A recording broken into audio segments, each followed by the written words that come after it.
अगला जो हमारा टॉपिक है वो है industrial sector on the eve of independence. ठीक, अब ये देखेंगे कि ब्रिटिश के पीरियड में कॉलोनियल रूल के ड्यूरेशन में हमारा इंडस्ट्रियल सेक्टर का क्या कंडीशन है। ठीक, तो स्टार्ट करते हैं। सबसे पहला तो हमने पहले डिस्कस किया कि इंडिया जो था वो हैंडीक्राफ्ट इंडस्ट्रीज के लिए बहुत ज्यादा फेमस था। All over the globe, all over the world famous था। किसके लिए? हैंडीक्राफ्ट इंडस्ट्रीज के लिए। ठीक, तो यहाँ पे ये हुआ कि ब्रिटिशर्स के आने के बाद डिक्लाइन ऑफ हैंडीक्राफ्ट इंडस्ट्रीज, जो हैंडीक्राफ्ट इंडस्ट्री था वो डिक्लाइन होने लगा।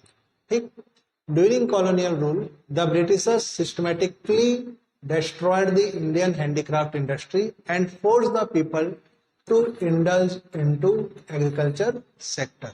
ठीक है, तो हमने भी डिस्कस किया था कि वैसे बहुत सारे जो पर्सन्स थे इंडियन में, वो 85% पॉपुलेशन एग्रीकल्चर पे था। ठीक, अब यहाँ पे ब्रिटिश ने क्या किया, वो जो एग्रीकल्चर में थे उन्हें तो कैश क्रॉप के लिए फोर्स किया।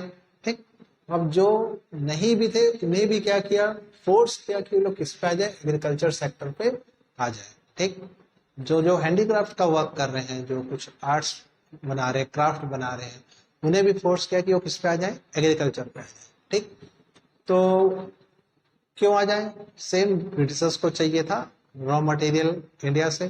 ठीक, कैश क्रॉप चाहिए था। एक तो वो चाहते थे कि ज्यादा से ज्यादा लोग जो है वो एग्रीकल्चर ही करें ताकि उन्हें कैश क्रॉप का प्रोडक्शन ज्यादा मिले, है ना।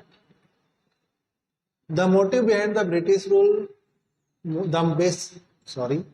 The basic motive of British rule behind the deindustrialization was twofold. दो मेन रीजन था।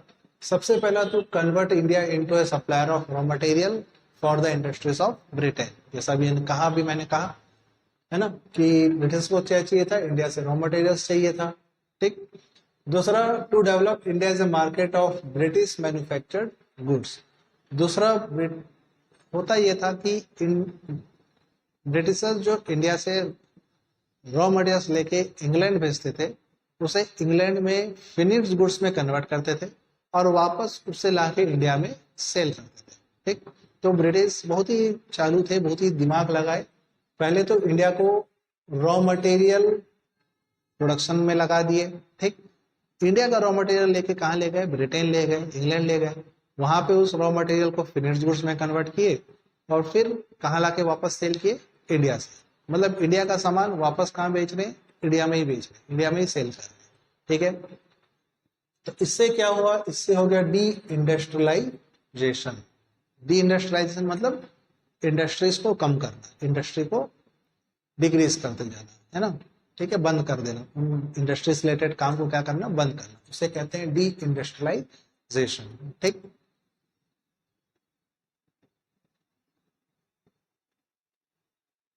ठीक है, अब हुआ कैसे, ब्रिटिश ये कर कैसे रहे थे, तो आगे देखते हैं। Discriminatory tariff policy. Discriminatory tariff policy क्या था ये? The British government followed free trade और unrestricted entry of British goods. मतलब ब्रिटेन में जो गुड्स बन रहा है वो अगर इंडिया आता है तो उस पर कोई टैक्स नहीं लगेगा।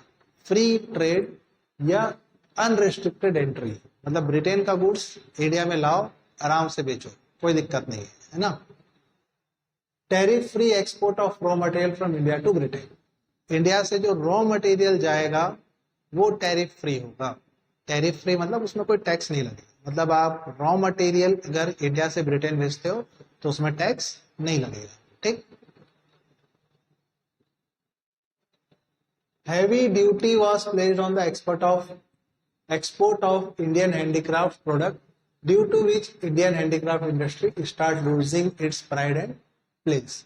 अब अगर आप लोग कुछ फिनिश्ड गुड्स बनाते हैं, ठीक, हैंडीक्राफ्ट प्रोडक्ट्स ऑलरेडी बना हुआ अगर कुछ बनाते हो और उसको एक्सपोर्ट करते हो, मतलब रॉ मटेरियल नहीं, आपने फिनिश्ड गुड्स बनाया और उसको एक्सपोर्ट करना चाहते हो, उस पर टैक्स आपको बहुत ज्यादा देना पड़ेगा।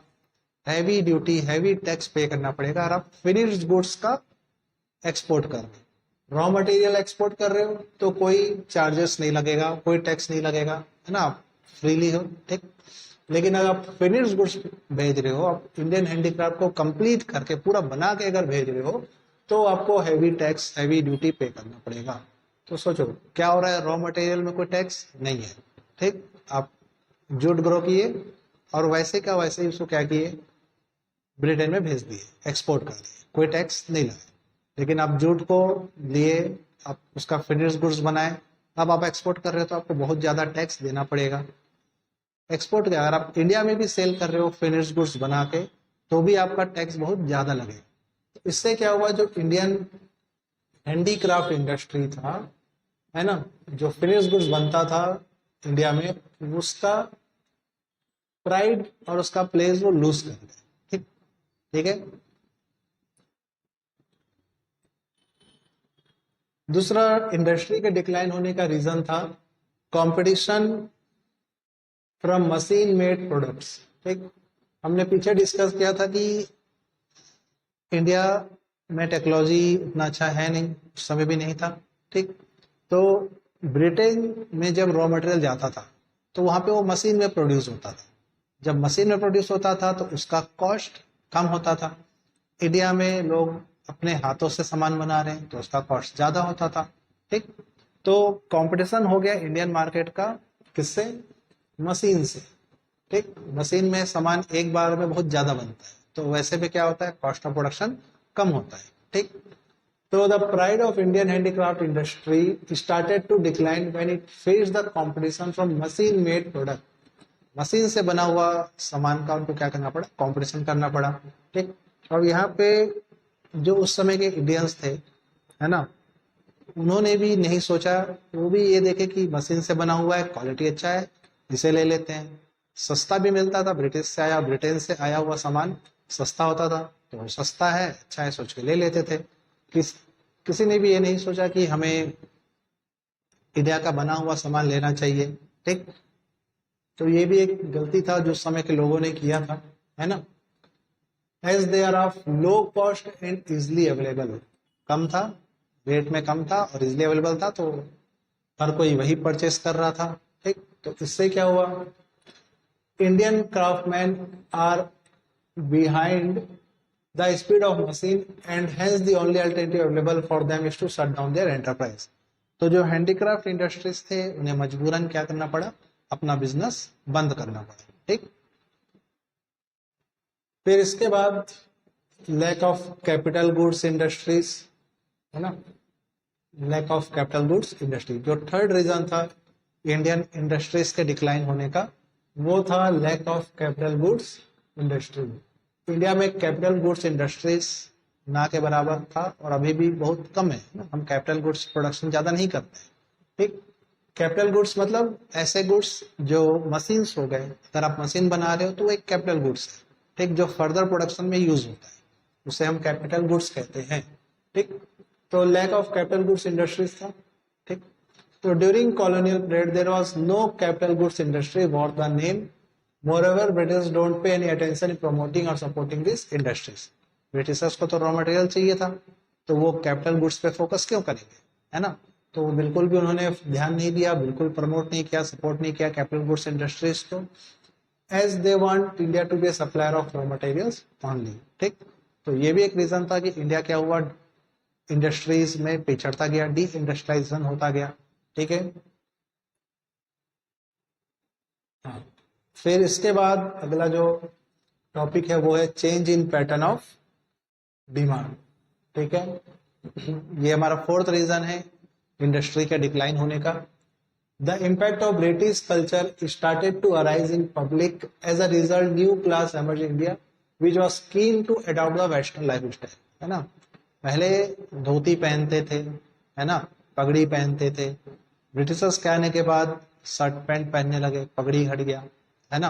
तो क्या हुआ, हमने वेस्टर्न कल्चर को ज्यादा अडॉप्ट कर लिया, इतना ज्यादा अडॉप्ट कर लिया कि अब हर कोई वेस्टर्न लाइफ स्टाइल ही जी रहा है, ठीक।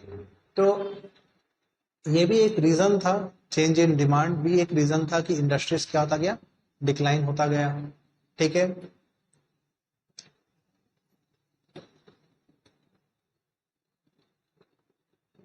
और नेगेटिव इफेक्ट ऑफ रेलवेज, अब हमने तो ये पहले पढ़ा ही है, ना लोअर क्लासेस में कि रेलवेज जो थे ब्रिटिश ने स्टार्ट किया।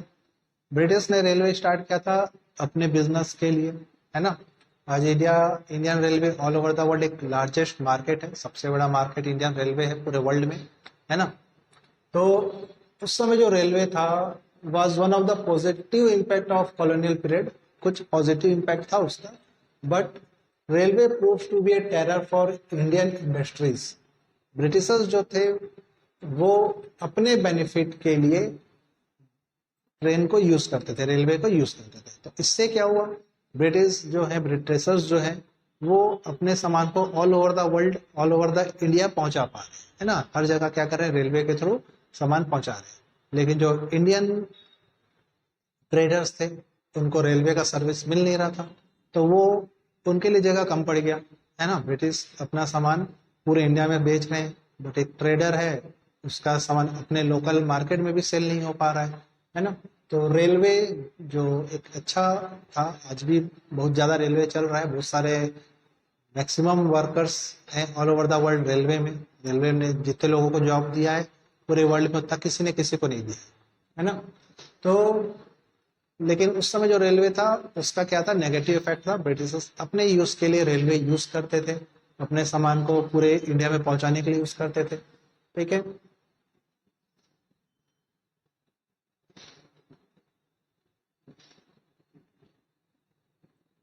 ठीक, तो इससे क्या हुआ, इंडिया का जो इंडस्ट्रीज था, इंडस्ट्रियल मार्केट था जो इंडिया का, वो डिक्लाइन होता गया, ठीक है। एक बार देख लेते हैं जो जो पॉइंट हमने डिस्कस किया, ठीक है। तो इंडस्ट्री सेक्टर के डिक्लाइन होने का रीजन, पहला रीजन था डिक्लाइन ऑफ हैंडीक्राफ्ट इंडस्ट्री, ठीक, हैंडीक्राफ्ट इंडस्ट्री डिक्लाइन हो गया। दूसरा डिस्क्रिमिनेटरी टैरिफ पॉलिसी, ठीक, मतलब अगर आप रॉ मटेरियल एक्सपोर्ट कर रहे हो तो टैक्स नहीं देना है, फिनिश्ड गुड्स एक्सपोर्ट कर रहे हो तो बहुत ज्यादा टैक्स देना है। ब्रिटेन से अगर कुछ सामान बन के आता है तो फ्री है ना, उनके लिए मार्केट ओपन है। मशीन मेड प्रोडक्ट से कंपटीशन था, ठीक, तो सस्ते में सामान मिल जाता था मशीन से बना हुआ, और इंडियंस का सामान का कॉस्ट ज्यादा होता था, है ना। Lack of capital goods industry, capital goods तो था नहीं इंडिया में, ठीक, इंडस्ट्रीज नहीं थे कैपिटल गुड्स बनाने के लिए। Change in pattern of demand, लोगों का डिमांड चेंज हो गया, वेस्टर्न लाइफ स्टाइल लेने लगे, ठीक। और नेगेटिव इफेक्ट ऑफ रेलवे, ठीक, रेलवे जो था इंडिया के लिए उस समय क्या हुआ, एक नेगेटिव इफेक्ट दे दिया। तो दिस आर द रीजन, ये कुछ रीजंस है जिससे क्या हुआ, इंडियन मार्केट डिक्लाइन होता गया, ठीक है। इंडस्ट्रियल सेक्टर में जो इंडिया मार्केट था वो क्या हुआ, डिक्लाइन हो गया, ओके।